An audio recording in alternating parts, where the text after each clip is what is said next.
Chapter 2 Raising Your Consciousness. One often hears references to altered states of consciousness.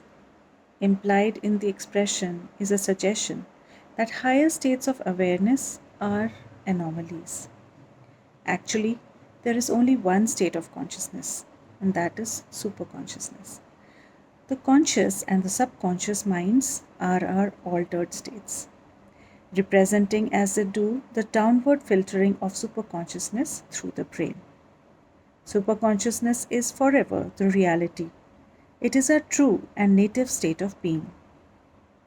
The state of meditation, then, lies not in affirming states that are foreign to us, but in reclaiming what we are. Meditation is a returning to our center within. It may be termed a process of upward relaxation into superconsciousness. The only effort required is to resist the tendency, born of habit, towards tension and restlessness. What we must do simply is increase our receptivity, mentally and emotionally first, and then intuitively. The best posture. For perfect relaxation, one might expect the best position is to be stretched out flat on one's back. This may be true for physical relaxation, but not for superconsciousness. In meditation, it is important to sit upright with a straight spine. A supine position induces a passive state of mind, even sleep. Here are a few affirmations to use just prior to meditation. I am awake and ready. I am awake and ready. I am positive, energetic, enthusiastic. I am master of my body. I am master of my mind. Awake, rejoice my body cells. Be glad my brain, be wise and strong. Awake, my sleeping children, wake. Subconsciousness lies, as the word implies, below the level of conscious awareness. Its physical seat in the body is the lower brain and the spine. The more our energy and awareness are uplifted in the spine and projected forward through the brain towards the frontal lobe, the higher our level of awareness will be. Concentrate in the frontal lobe of the brain at a point midway between the eyebrows. The spine is a tunnel through which consciousness ascends to enlightenment. It begins from the dimmest awareness at the base of the spine and ends at the seat of superconsciousness between the eyebrows. In animals and in animalistic human beings, the energy and the consciousness are centered in the lower part of the spine and in the lower brain. It is interesting to note that dogs express pleasure by wagging their tails. This is because pleasure energizes them at their normal center of awareness in the lower spine. The tail itself is a downward extension of the spine and indicates downwardness as the basic direction of their energy and consciousness. When a dog is fearful or dispirited, it shows a loss of energy through an accentuation of that downward movement by curling its tail between its legs and even by curving its lower spine downwards. Human beings whom the process of evolution has raised to higher levels of awareness show pleasure more in the upper parts of their body by smiling, even sometimes by wagging their heads. Other gestures indicate an upper flow of energy. They sit up straight, throw out their chests, walk lightly on their feet, look upwards. I remember once seeing in a pharmacy window a print of a painting depicting a young man dreaming of the glorious future before him as a pharmacist. He was looking upward naturally. It would have given another message altogether had he been portrayed looking down. For people look down when they feel badly, or at least when they withdraw into themselves. When they feel really, really badly, they slump forward, their chests cave in, the corners of their mouths curve downwards in a pout. Little children who are less inhibited about letting their bodies express what they feel jump up and down when they are happy, as if wishing they could fly. When they are unhappy, on the other hand, they stamp their feet angrily, even let gravity pull them to the floor, where they like screaming, or in other ways, reveal the downward movement of their consciousness and energy.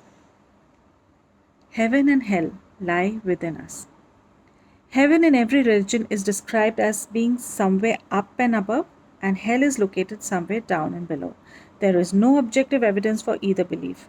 No telescope has revealed, nor has any space probe discovered green pastures and bands of singing angels, nor have oil gushers brought up protesting hordes of imps and devils. As a child, I theorized that heaven was located on Saturn because of its rings, which I imagined must be its halo.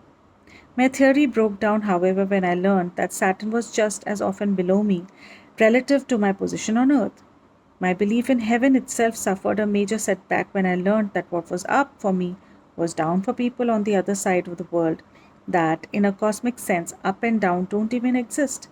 One might even say that in that sense, we don't really know whether we are coming or going. Yet there is one absolute direction. Science tells us that the universe, in relation to itself, is expanding. By the same token, our consciousness too, in relation to itself, expands or contracts.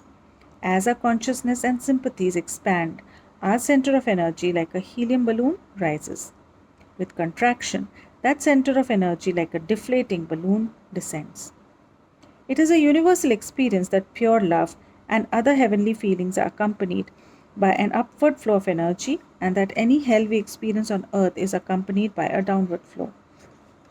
When we feel happy, our consciousness rises. When we feel unhappy, it sinks. Language itself takes universal cognizance of this fact. In English, we say, I feel uplifted or I feel high. If we feel badly, we say, I feel downcast or I feel low. There are comparable expressions in other languages. Heaven and hell have no outward location, they are directions of energy and consciousness in ourselves. They are above or below us relative to the higher or lower centers of consciousness in our own bodies. Hell represents the lower centers of consciousness in the spine, those states of relative unawareness from which humanity has risen in its long evolutionary climb.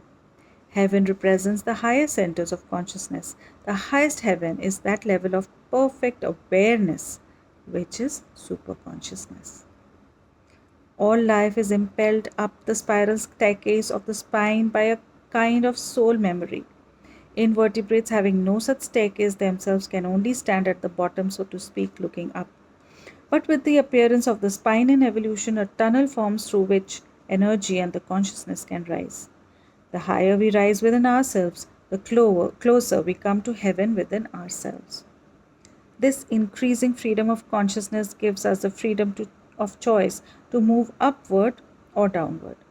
If if our old materialistic habits trick us into taking the downward direction, we find ourselves once again living in relative unawareness. Because of the contrast between the lessened awareness and a higher awareness of recent memory, that decreased awareness becomes for us an inner hell of depression, loneliness, despair. One would think that since what everyone wants is happiness, everyone would choose to move upward into the higher centers of the spine. Unfortunately, the matter is not quite so easy as simply deciding on a direction and behaving accordingly. Habit is a powerful influence. In addition, wherever energy is centered, there is a focus for a certain amount of pleasure. Because of the pain of a